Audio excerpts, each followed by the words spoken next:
cô chỉ tao có lời đó cái cách với hơi đó còn cái xanh đấy à cho nó học chế 야, 진짜 오나 그 소환이. 지금 차 con à. Đó là đấy gì này. rồi Tao xuống. Tao xuống. Chín mươi à. Đó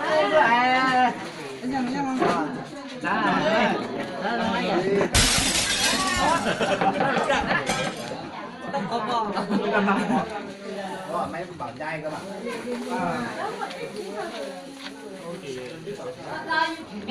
có từ có những cảnh trong có chút tông mỏng mất ăn có những cảnh trong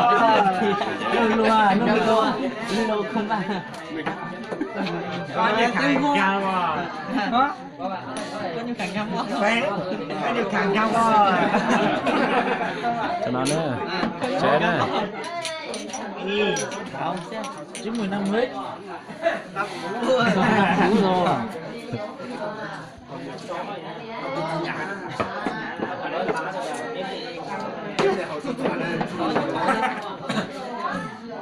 trái thì to mét tại vì thua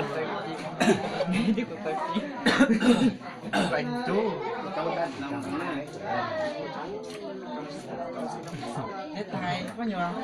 Ôi sao từng con này? Mình tao luôn. À, để biết phạt chế hồ á. Chế hồ là gì? Phạt chế hồ nó nhang cá căng là phạt chế. Có gì không? Không.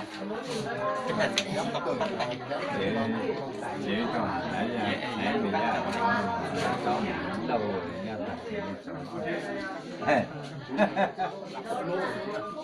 Món gì? Không. nên là Mới này.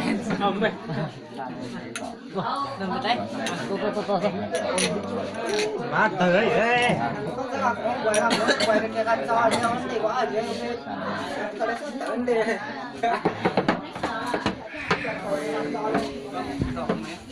Nhưng mà chưa gì ấy.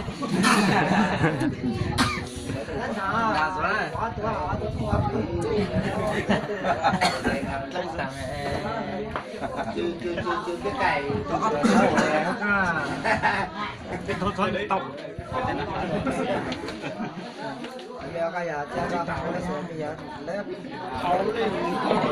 Nhiều mới chết tao có nhiều. chết trong này hấu hay là Không có nhiều.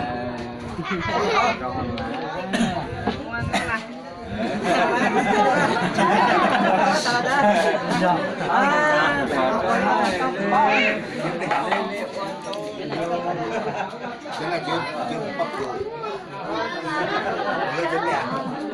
anh này đang vào đây quay nhá đó chưa